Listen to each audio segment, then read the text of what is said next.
अगर सबसे पहला कोई अभिषेक करने का देवताओं में क्रम प्रकट हुआ तो वो शिव के अभिषेक से प्रकट हुआ।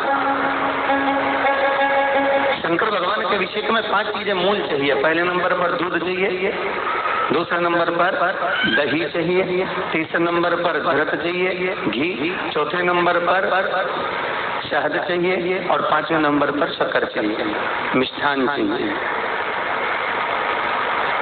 अब ये 5 चीजें अपन चढ़ाते चढ़ाते चढ़ाते चढ़ाते पूरा जीवन हो गया। रोज आप शिव जी को चढ़ाते होगे, सावन महीने में चढ़ा रहे होगे, शंकर जी को शिवरात्रि पे भी चढ़ाते होगे, या कोई भी मूर्ति की, चाहे नारायण हो, लक्ष्मी हो, राम हो, कृष्ण हो, कोई भी देवता हो, उनका जब हम अभिषेक करते हैं तो ये 5 चीजों की जरूरत हर व्यक्ति को पड़े। ये पंचामृत की जरूरत है।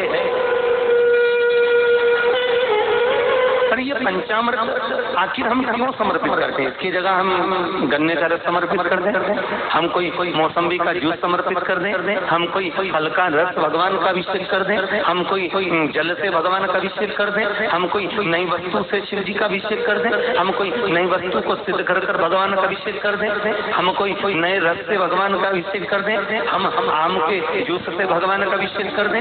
पर ये भले तुम कुछ भी समर्पित कर दो, चाहे तुम गन्ने का रस दो, चाहे तुम मौसम्बी का रस दो, चाहे तुम कुछ भी दो, पर उसमें जो मूल तत्व है वो ये 5 चीजें, ये पंचामृत है। पहले नंबर पर क्या?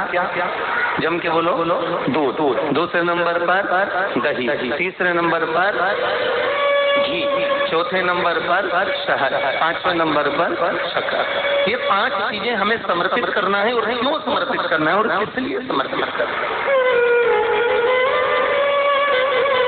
हम शिव को ये चीजें क्यों दें? हम नारायण के पूजन में ये 5 चीजें क्यों लेकर जाए? हम राम के पूजन में ये 5 चीजें क्यों लेकर जाए? हम कृष्ण के पूजन में, हम अभिषेक में ये 5 चीजें क्यों लेकर जाए?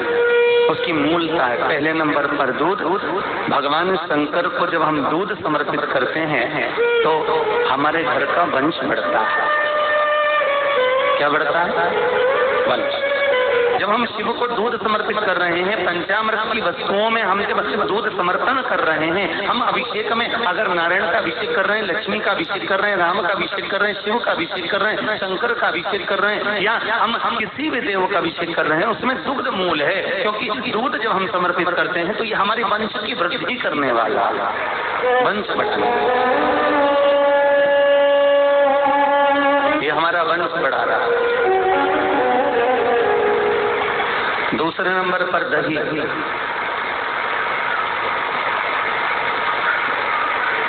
ये दही शिव जी के चरणों में, ध्यान दीजिए, दही बनाना आता है आप लोगों को? अगर ढेर सारा दूध है, बहुत सारा दूध है, तो उसमें तुम्हें थोड़ा सा जामन डालिए और दही बन जाता है। एक भगोना दूध को भी थोड़ा सा जामन जमा देता है। उसी तरह शास्त्र कहता है कि यहाँ दही शिव को इसलिए समर्पित करा जाता है कि अगर भाई भाई में विवाद हो रहा हो, देवरानी जेठानी आपस में झगड़ रही हो, अगर कहीं सास बहू में क्लेश हो रहा हो, किसी का घर टूट रहा हो, किसी का घर अगर खंडित हो रहा हो, कोई परिवार आपस में टूट कर जा रहा हो, कोई भाई भाई आपस में झगड़ कर जा रहे हो, तो शिव का अभिषेक दही से करने से परिवार वापस जुड़ जाता है। इसलिए पंचामृत में दही की मूलता है। पंचामृत में दही मूल हो गए। आप लोगों ने भी न जाने कितनी बार अभिषेक करा होगा, परंतु आप लोगों को भी सोचने में आता होगा कि दूध क्यों चढ़ाएं, दही क्यों चढ़ाएं, घृत क्यों चढ़ाएं, शक्कर क्यों चढ़ाएं, घी क्यों चढ़ाया? अभिषेक में दही चढ़ा देने से हमारा मन, हमारे परिवार टूटने से बढ़ जाता है, बच जाता है। तीसरे नंबर पर है घी, ये आरोग्यता प्रदान करता है। हमारे घर में अगर कोई बीमार है, बहुत ज्यादा रोगीला है, बहुत ज्यादा परेशान है, तो घृत का अभिषेक अर्थात अभिषेक में घृत का प्रयोग कर देने से रोग से मुक्ति होती है। रोग से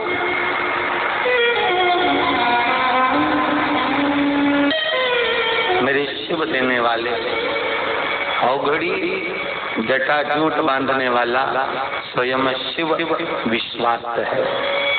और इस विश्वास को शिव जी को जब हम दूध समर्पित करें तो वो वंश की वृद्धि करता है, दही समर्पित करते हैं वो घर को जोड़ता है, घी समर्पित करते हैं वो रोग से मुक्ति करता है, शहद जब हम समर्पित करते हैं तो बच्चों की विद्या को प्रबल करता है। घर में अगर कोई विद्या अध्ययन कर रहे हैं, कोई पढ़ रहे हैं, कोई आनंद ग्रहण कर रहे हैं, उनको विद्या की प्रबलता देने वाला वो शहद होता है जो शिव को समर्पित करा जाता है।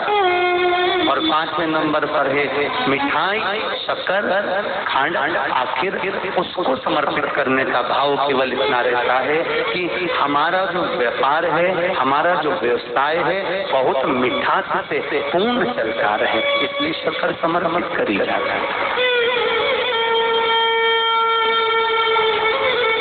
इसलिए शक्कर दी जाता है।